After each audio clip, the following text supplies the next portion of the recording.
इमाम मुस्लिम ने अपनी अलजामुल सही के अंदर एक हदीस मुबारक नकल की, जिसके अंदर अल्लाह रब्बुल इज़्ज़त फरमाता है उस बंदे को कि जो गरीबों को, तंगदस्तों को माफ़ी करता रहा, कर्ज़ के अंदर माफ़ी देता रहा या उनको मोहलत देता रहा कि जब चाहे वो कर्ज़ अदा कर दें, तो अल्लाह ताला उस बंदे को फरमाता है कि मेरे बंदे, मैं तुझसे ज़्यादा हक़ रखता हूँ माफ़ करने में और दरगुज़र करने में और मोहलत देने में। तो अल्लाह ताला फ़रिश्तों को फरमाएगा कि ऐ मेरे फ़रिश्तों, मेरे इस बंदे से दरगुज़र करो, माफ़ करो, क्योंकि दुनिया के अंदर ये मेरे बंदों के लिए आसानियाँ पैदा करता रहा। तो लिहाजा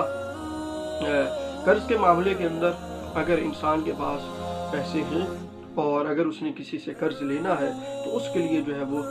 आसानी वाला जो है वो मामला किया जाए और उसको उस वक़्त तक मोहलत दी जाए जब तक जो है वो